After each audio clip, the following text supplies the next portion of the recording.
Alright guys, what's going on? It's ThatHomeTheaterDude. Got a brand new episode for you today. Today I'm going to be talking about the Klipsch ATMOS modules. They're also known as the Klipsch RP-140sa's.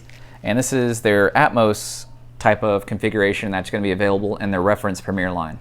So there's a different model that's available too, and that's the reference series, the R14. I'm not going to be talking about that one today. I'm actually going to be talking about this one. I've owned this one for about 6 months, so I think I can speak to its performance, by owning it that long. So first and foremost, the thing that you're going to be looking for whenever you buy a speaker, whenever I buy a speaker, I look for the sensitivity. So I'm going to go online and check out if I'm hunting for speakers, go check it out. You go on Klipsch's website, it's not going to be there. So it's going to tell you it conforms to Dolby Atmos specification. And I'll get into that reason for a second. Besides that, another thing you're going to look at whenever you buy a speaker is the frequency response that you're going to get. So with these, say like if I'm looking at the RP, or check it out. This is the RP-140sa. Crap. This is the Klipsch 450C, the center channel. And that thing is anywhere between, I think, 62 hertz. Don't quote me. But I think it's 62 hertz all the way up to somewhere in the 20,000s. So if you're taking that same specification into this, and you look online for the specs of it, the frequency range or the frequency response, you're not gonna be able to find it either. So like I said, these speakers were designed in conjunction with Dolby Labs. So this is the Dolby Atmos module, right? As you can see right there, this is its little metallic grill. You get there's little magnets on the back. You get the little grill close to where you want it, and then it'll just snap in place. So that's kind of cool. So like I said, this thing was designed with Dolby, and I think the reason why they're so secretive is that they don't want to give you the secret sauce, They don't want to tell you exactly what's in it because they don't want people to copy it, and then, they'd be losing money. So companies do this, like with Dolby Atmos, some speakers do that, and a couple other actual Atmos speakers were made with Dolby.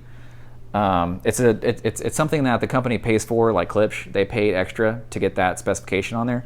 And I think they were actually designed in conjunction with Dolby. But different brands like a THX certified receiver, or THX certified subwoofer, or TH certified whatever. It's something that the company pays extra, to get that certification. So I think that they put these on there for a specific reason, is that they wanted you to buy them because they were designed a certain way. So these aren't normal speakers. Like I said, they kind of look funny. They're a little different shape than you would normally see. This has, say like a normal bookshelf speaker would be, a rectangle. This is more like a trapezoid. So with that shape, it gives you an angle, a pitch. So it was designed to bounce signals, or your actual sound waves. It's supposed to bounce them off the ceiling and then bounce back at you wherever your listening position is. So it was designed that way so that you don't have to drill, into your ceiling, and you don't have to, run wires through your walls and ceiling, and a couple different reasons like that. It's trying to give you that in-ceiling speaker experience without actually the cost and the headache. So these were designed to fulfill that that void. So with these, you're going to get a couple different things. So looking at the speaker itself, you have this 1-inch actual tweeter itself. It's called a hybrid ThatHomeTheaterDude horn, and it has this rubber type of insulation. It's very similar to the rest of the RP series. I'm not sure if you can see up there, but it's the ThatHomeTheaterDude type of horn. It has this rubber isolation around the horn, to give you a more clear sound. Down here, you'll see this copper driver that's very popular with Klipsch. This is called the 4-inch ceramic cone woofer, and like I said, these things are really cool because they were designed for that specific purpose, to bounce off the ceiling and give you that height effects. So here, the box is a little different. You'll see this nice little color on it, and the reason why I say you get that cool little color is because this is an MDF box. You get this nice little finish that you'll see with it. Actually, it feels kind of cool too. I'm not sure if you can hear it, but it's the same finish that you'll see with any of the rest of the reference Premier speakers themselves. And I like it so far. Besides that, it's about 8 pounds, and you can actually hang these on the ceiling if you'd like. So a couple different ways to mount these. You can have them mounted as they were designed, to be just sitting on top of your speaker or a bookshelf or a cabinet or whatever. As long as it's, I think, less than half the height of your ceiling, that's where you can mount it, and then it'll bounce up and then bounce off the ceiling. And then you have to have flat ceilings, no vaulted ceilings, no popcorn ceilings. You can't have a fan, and let's see what else. I think there's something else I'm missing. But for an ideal room for this to be in, there's a couple different specifications that you have to, your room has to comply with. So this was designed with Dolby, like I was saying earlier, and they don't tell you the frequencies behind that because I think that it deals with a lot with the way they're supposed to perform. So these, the way they're supposed to perform is they're supposed to bounce off the ceiling, bounce back at you wherever you're at in the room, There's math that goes into it. So saying that, these need to be set up a certain way. So in your AVR, you can set up, whatever you need to do in your AVR, and it'll tell you the height that you need to have it at, and it'll get your levels and your distances set up just right so that you'll get the most out of the actual sound itself. So one thing I will say with these is you're supposed to have them set up a certain way, is that whenever you have them crossed over in your AVR, you're doing your crossovers for your speakers. I would say that you have to cross these over a minimum at 150 hertz. So 120 hertz, 180 hertz, that's no good. You're not supposed to use the Klipsch ATMOS modules with those type of frequencies. You're supposed to have them crossed over at 150, and I think that deals a lot with, there's two things that I personally think that the reason why they designed it that way is because, one, that you want separation in your heights and your say like this is your X, your horizontal plane. All these speakers are coming at you on your horizontal plane, right? So you're going to be able to, your typical 7.1 setup, you're going to know where it's coming from, all around you in the room.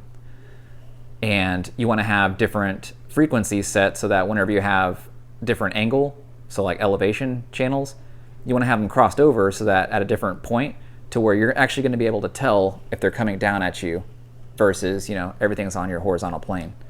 So that's just one theory I have. Another theory I have is that things past 150 hertz, they're more predictable, they're more precise, and they're more definitive in their actual sound. So those lower frequencies like 80, 60, whatever, those have longer wavelengths, obviously, and the bouncing off the ceiling and whatnot, it's going to give you a different type of feel. So like I said, these aren't a full spectrum speaker like these are, like the center channel. And they were designed that way specifically so that you can get the best out of it because it was meant to bounce in its true configuration. But like I said, you can mount these, if you don't want to listen to that at all, mount these on the wall. And these were designed to mount on the wall because they have this little keyhole in the back. Like I think I pointed that earlier. So just mount them on the wall, change your settings in your AVR to where they're not actually used as Atmos speakers. Even though you do have Atmos speakers, you're going to change it to height effects. And people get that confused all the time, because just because you have an Atmos speaker doesn't necessarily mean, because Atmos speaker is basically saying it's going to bounce off the ceiling. So if you have a height channel, just use it as a height channel. And I will say that in my room, and I have an ideal room for Atmos. I really liked it to whenever I actually mounted these on the wall. It sounded a whole lot better. I mounted them as high as possible, and I got a lot more type of immersive effects whenever I did that. So it may or may not work for you. If you guys want to buy these, I highly recommend trying it out a couple different ways. But I'm going to go ahead and end this video here. It's getting a little long, but this is my first review of any speaker. So if you guys like these types of videos, let me know. Leave a comment down below if you guys want to go ahead and buy anything like this, anything I have in the room. I actually have this stuff for sale. I'm an Amazon affiliate, SVS affiliate. So you guys want to buy these speakers, links are down below. If you guys don't see exactly what you like, don't hesitate to ask me. I'll happily send one over for you. And I think that's about it. Like I said, like, favorite, share, subscribe, comment down below. I think that's about it. Check you guys next time.